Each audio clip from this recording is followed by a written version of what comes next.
Governor Rauner is in TV ads that target Mike Madigan, and cuts in state programs could be on the way. We'll talk about it next on Capitol View.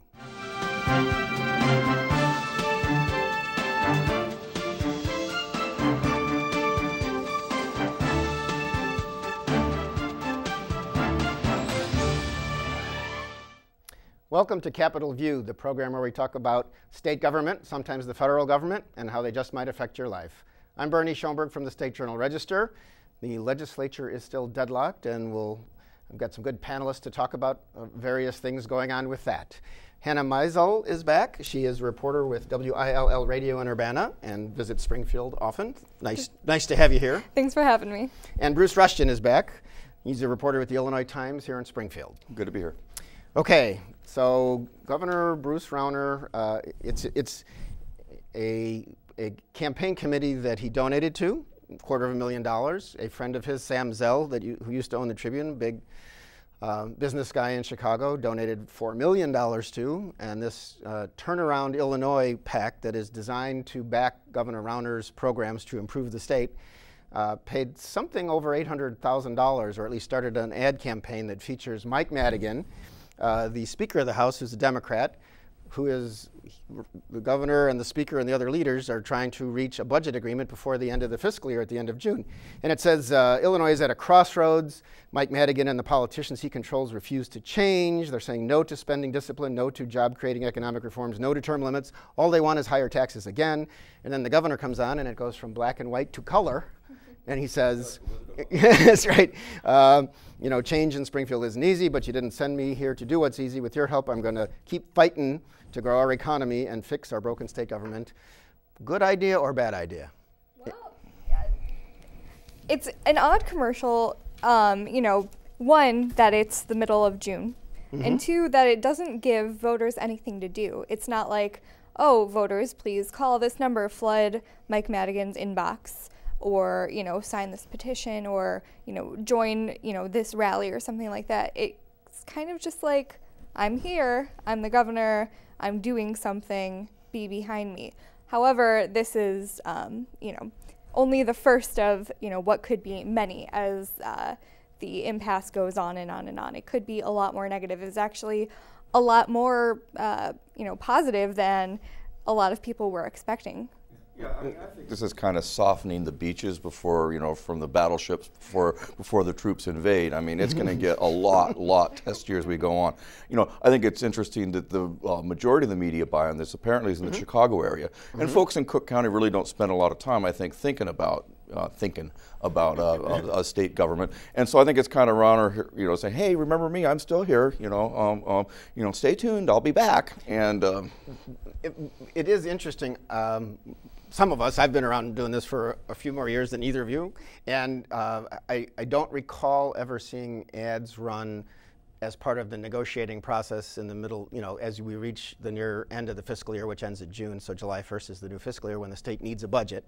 And as the comptroller, Leslie Munger, has said, I guess, you know, checks might not go out to state workers in the middle of July if nothing happens, and then by, I think it's August 10th, schools are supposed to get payments, and so there's, you know, if you don't have an agreement by then, or if you don't have at least a month-to-month budget that gets enacted and agreed to by the governor just to keep things operating, things may shut down, schools may not open, that kind of thing, and only essential services will go on. I'm not sure the ads are really so much a negotiating tool as the earliest campaign we've ever seen for 2016. I mean, you really? Well, I don't know if I agree with that, because the governor keeps saying his wife really wants him only to serve one term, and he's only going to serve 2 at the most. Fine, but he's got midterms though. He's got the legislators. He does want to elect legislators. Yeah, that's right, and that's what I think this. I think that's what this is about as much as anything else. Okay. You know, I don't think Cullerton or Madigan are really, you know, give a squat about where Rauner shops for flowers, and you know, that this is the kinder, gentler governor we're seeing here. We haven't yet seen the ads where, you know, my puppy died because of Cullerton and Maggot. You know, that's what this is headed toward. It's going to get really brutal, really ugly, unless, you know, on the airwaves as they fight for hearts and minds, and I think in the hearts and minds of the public. But I think that this is kind of, you know, really more political than it is really economic or negotiating. Well, we know that the governor has already given legislators like $400,000 in campaign contributions, saying, you know, I want you to be with me, which is almost what you're not supposed to say legally, because you're not supposed to trade money for votes or campaign contributions for votes. But you know, it is support my side. So we'll see. Now, Hannah, did you happen to see the governor in one of his appearances, like in Decatur? Yeah, last week I was in Decatur. Right, and wasn't he attacking like a couple of local reps? It was Senator. It was Bill Mitchell is the one who introduced him. Who's a Republican state rep. He's a Republican, and them together they attacked what they called people going with the Chicago machine. So Andy Manar, Senator Democrat, Sue Scheer, Representative Democrat, he asked people repeatedly, not just in Decatur, but in all of his appearances last week, to call your state representative, call your legislator, and ask them if they are with Mike Madigan, if they're with the Chicago machine. He also mentioned in Decatur, Mike Madigan and John Cullerton, let's be clear, he said they work for the Chicago machine just like Rod Blagojevich did.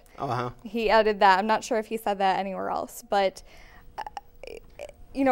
tied to this is, it's been reported that the governor said he would spend, I'm not sure if it's him or the turnaround PAC, but they would spend $20 million on 2016 midterm elections. Tom Kasich from the News Gazette over in my neck of the woods in Champaign reported on some early people who say that they've had conversations with the governor trying to recruit them to be on the Republican ticket, and he would spend $1 million each, so $20 million spread around. Which is kind of interesting, because there are limits on what you can spend on each race, so he would have to find some technical way to skirt the limits in campaign spending that there are. It generally does, as people, including Jim Edgar, always said, you can put limits, but somebody else will pay for it and the money will get around, although you can't give a donation in somebody else's name. So it's a little weird. Well, what I kind of wonder, though, is I'm wondering if we might actually see some money from outside Illinois, serious money, being spent on these 2016 races, because, I think that if nothing else, the Republicans have to be somewhat energized by the fact that they've got the governorship in Illinois, given that it's always been, such a Democratic state. I can imagine that there might be more money coming from outside. I don't think we should look at this as just Bruce Rauner paying for these races. I think that there might be a lot more money come from other sources than people suspect. Right, and for years, Democrats had outside money coming in too, and now that the Republicans do hold this office with someone who is, vastly personally wealthy, people are a lot more willing to give. Yeah, and he has had a couple of friends also kick in to his own campaign fund, including $8 million from one rich contributor in Chicago who's an industrialist, and then Richard Uline, who runs a company that actually does business with the state, which we found out, gave $2 million, and that's how the $20 million got built up, right at the end of last year, before limits on donations again kicked in. Which goes back, I guess, to my point that I think that this is perhaps as much about 2016 as it is about the negotiating process. It's demonstrating, early on to the Democrats that, hey, there's, I have money, my friends have money, and we have the power to really go on the airwaves and try to convince the public, if not you, that ours is the way to go. For at least a couple of weeks in succession, the governor, or at least a couple of Fridays in succession, the governor had said, here's like $400 million each in potential cuts that will come to the state if we don't reach a budget agreement. And of course, his idea is that the Democrats need to agree with some of his turnaround agenda, which is like eventual term limits, a way to do a different way of drawing political maps, civil lawsuit reform, but particularly a freeze in property taxes, but also limiting the power of unions, including having local governments not have to pay prevailing wage on projects, things like that. And he says the Democrats will not cooperate or budge on and give him any of those issues, where they say, and that they've just passed an unbalanced budget. They say we passed a budget with $3 billion hole, and we want to work with the governor to fill that hole, but you have money to spend if you just sign what we have now and work with us on revenue. He's discussed revenue, but the governor won't do it. Are we any closer to what seems like a deal? I don't think so. For another reason, well, who knows? But the governor, I think, is been all sanctimonious about this, but he didn't present them with a balanced budget. He presented them with a budget that was tremendously out of whack, that depended on a pension scheme that likely has no hope of yeah, and that was more than $2 billion was part of his budget, saying we can go to a 401k tomorrow, but the Supreme Court decision on pensions seemed to say you couldn't do that. Correct, and that was a very predictable decision, and so it's somewhat, in a sense, hypocritical for Rauner to be sitting around pointing at Democrats saying you don't have a balanced budget when he's demonstrated nothing better. Okay, well, we'll kind of have to see where it goes, because it's always tense in this season, but again, the real deadlines are not yet here. They're not here yet, but they're getting closer, and like you mentioned, last week, Comptroller Leslie Munger was going around warning that state paychecks would end on July 1st, and then August 10th, the all-important date for schools. If they don't get their first paycheck, the ones that are on the edge, the State Board of Education puts out a list every year of schools in kind of the red zone, and they might not be able to open on time. They might not. Also, I reported on this last week, federal funds may be tied up because federal funds are filtered through the state, and without any spending authority, they can't go to schools. So things like Title I, which is intensive reading and math for very low-income schools, that's gone too. Yeah, well, there's a lot at risk, and these cuts are bad. I should mention that, in response to the governor's TV ads, SEIU, which Service Employees International Union, Healthcare, Indiana and Illinois, have put out at least just an internet ad, so some of us have seen it, but it's not getting the general play because that costs a lot more money, showing that some of the cuts that might happen under this budget impasse are like to people who's are able to provide home care for their children or family members, and they show a father with looks like a 30-year-old disabled son saying he'll have to go into a nursing home. He would die in a nursing home, and I would die too. Sure. And this is kind of like the Democrats that ran national ads against Republican budget. Kick Granny, throw Granny in the wheelchair over the cliff. I mean, it's kind of that stuff. But if this budget fight goes, we might see more of those in general circulation. They might make it to TV, and people are trying to blame the governor. I personally think that the governor's ad campaign a lot is to try to start diverting blame and keep it aimed at the General Assembly as opposed to the governor if there is any kind of shutdown or cut in programs. Yeah, you want to define them as a boogeyman here. Right. But I think though that SEIU and the opposition, I think they're trying to keep their powder dry, at least at this point. They have a lot less powder than Rauner does, and so he can afford to blitz a lot harder, a lot earlier. Okay, and just so we don't leave a gap, Ken Griffin is the other friend of the governor who gave $8 million to his fund. I remembered his name. So, the guy from Thanks, Chicago. Speaking of cuts, and in addition to some of these social service things and whatever, one of the kind of issues that has drawn out some interest in Springfield is the possibility of closing the State Museum, and like in 5 different cities, or 5 or 6, there are State Museum facilities, but the biggest one that gets about 200,000 visitors a year is the main State Museum on the Capitol complex in Springfield. The governor's people say, well, if we don't have a budget, that's one of the things that might have to go, and that'll save us, I think they said, that it costs annually like $6.5 million, and they could save 4.7 if they just close it to the public and maintain the collections that they have, return things that they've borrowed, but not let things deteriorate beyond repair. Is it going to happen? What do you think, Bruce? I don't think so. I mean, I think this is kind of the equivalent of the Good Friday Massacre, here, where there was, we're cutting programs for autism and things. Nah, we just faked you out. This was just kind of a warning shot over the bow. My guess is here, I just find it hard to believe that he would close down the museum in Springfield. However, there's 4 or 5 other facilities, and you wrote about this, Bernie, in other parts of the state that just don't get many visitors. The Dixon Mounds Museum is one. Yeah, and not that they're not worthy places, but look, you do have to cut somewhere, and $6 million, $5 million, that's not going to get anywhere close to the nut that you need. So it's difficult, personally, for me to imagine that he would shut down the Illinois State Museum in Springfield that's drawing 200,000. I mean, that's going to cause cause folks in Springfield, you know, in the city itself to howl. And that's something where, you know, you don't want that kind of a headline. That's the sort of thing that would, you know, perhaps even go to the New York Times or national publications as they cart moving boxes out of the State Museum as our treasures go back to points hither. So, yeah, and you know, it's not only treasures, it's also, it turns out that there are like National Science Foundation grants, so there's ongoing research that goes on at the museum and its facilities. Correct. People, graduate students and undergraduates come in to use the collections to do research.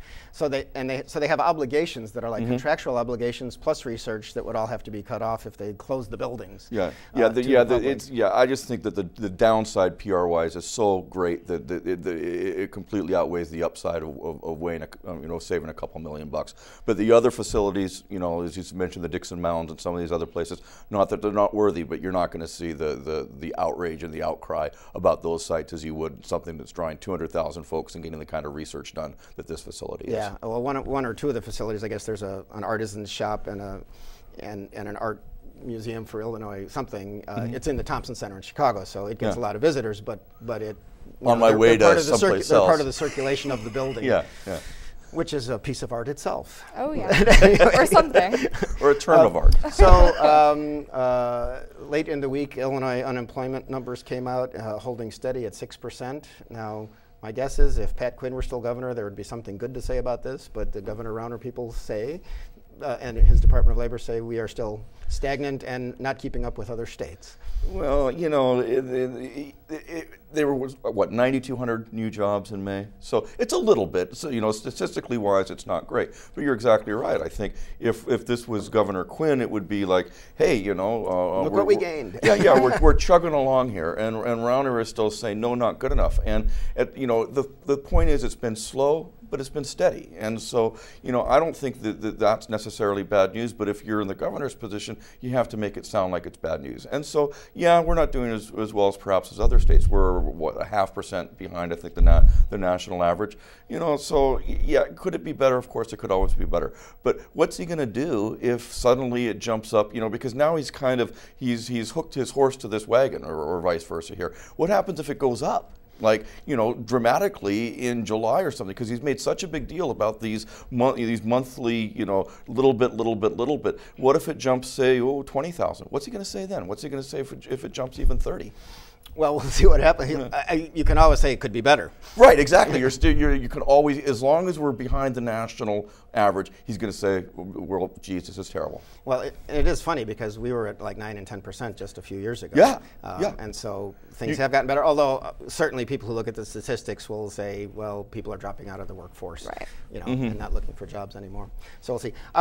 Just a little more examination of this whole idea that Governor Rauner has gone to Southern Illinois, to Decatur, and say it's a Chicago machine versus me. Now he lives in Winnetka when he's not at the mansion. He also has like a condo or a penthouse or something in Chicago. And he's donated a lot to people like Mayor Daley of Chicago. So is it reasonable for him to try to divide Democrats between your territory in Southern and Central Illinois and the Chicago machine when he has been, he was the head of Choose Chicago for a while, which is the tourism agency for the city. Yeah, and didn't he have some sort of, at least visceral or some sort of connection with TRS when that scandal was going on? He had one of his company was Stuart Levine was hired by his firm, but he said he didn't know him at the time and didn't know what they were paying him. Or yeah, that's right. Because he's not part of the Chicago machine. Point well, taken, you know, I guess. It's worked so many times before in Illinois because Illinois has. I mean, I haven't reported in other states, but it has a pretty unique geographic divide. And so, you know, is it fair of him to do it? I don't know. But has it worked? Well, will it work again? Absolutely, well, I think. It depends how much it works. I mean, Bill Mitchell, you mentioned the state representative from the Decatur area. Is it Forsyth or Decatur? I think Forsyth. Who, he's one of the people that introduced a bill a few years ago to make Chicago its own state. But then people, you know, in the business community, and I don't know what Governor Rauner said at the time, but you know, he wasn't part of the deal, but they say, you know, there's a lot of economic activity that happens in Chicago and everybody actually benefits, even though people just look at it as it's taking the money, but it's also providing a lot of money to programs. So you never know. I mean, again, with this ad campaign, the majority of the money is being spent in Chicago. Is he trying to convince Chicago that the Chicago machine is bad? Well, it does seem to be a regionalized message. On the other hand, there's Twitter these days, so people are seeing it. Yeah. Well, I mean, the Chicago thing, I was at a Springfield City Council meeting on Tuesday, and the subject was mentioned in passing. Council member, an alderman, there was a development proposal. He gave somewhat of a tongue lashing to the proponent, saying, you know, you think this is Chicago, like we come in here and do things the way we do in Chicago. Well, this is not Chicago, and so I think once you get, you know, south of what is it, I-80, that you know, there's Chicago and there's everybody. There's a lot of that feeling, yes. There was the leaders, Democratic and Republican leaders of the House and Senate and the governor all put out glowing statements this week about one particular person. That's Bill Holland, who for 23 years has been the Auditor General of Illinois, which he used to be Chief of Staff to Senate President Phil Rock, who was a Democrat, and he said in his first couple of years as Auditor General, when you get 10-year terms from the legislature, people wondered if he would use anything partisan, and I really think everybody thought over time that he's done just a pretty straightforward job in auditing state agencies and universities and finding problems and reporting on problems. And it's funny because he had a press conference to announce his retirement at the end of the year to give the legislature lots of time to pick a replacement for the next 10 years. But he said he's only had one other press conference, which was, I think, in 2006, and it was to respond to Rod Blagojevich's people who were upset at a audit of the Central Management Services Department, where the Auditor General's office found all kinds of problems, and the Blagojevich people tried to say it was because Holland was a bad guy or the office was bad, and I think public opinion went very much in the favor of the Auditor General versus Rod Blagojevich, and we saw where that went. So, anyway. Oh, it's a loss for Illinois, definitely. 23 years is a really good long term, and you know, he's made a lot of strides with his office.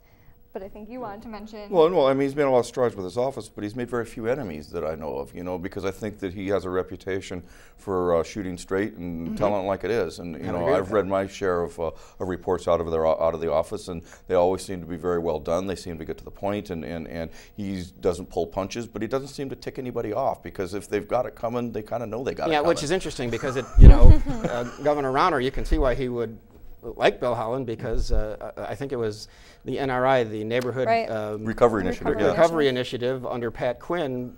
There was a terrible audit about that when the $50 million went to who knows. It was a good audit about a terrible thing. That's right, and it was used by the Republican against the Democrat, and it really did become a major issue in the campaign for governor last year. So I mean, you know, so they got to replace it, but they also, I mean, I was actually interested. You know, who knew it? But the General Assembly has been managing to chug along for the past 6 months without its Inspector General. Now the Inspector General does a little bit different than what the Auditor General does, but there's been no progress apparently in picking a replacement for Bill Roberts, the local attorney who had been filling in on an interim basis. After a few months doing that, he said, no thanks, I have better things to do with my life than try to keep you guys honest. And so his predecessor— And he's a former U.S. attorney. Former U.S. attorney, former prosecutor. I think he was top lawyer for, was it Jim Edgar? Yeah, he was a general counsel to Edgar. He was also the Sangamon County State's attorney at one point. So he's moved on, and that resignation was effective in January.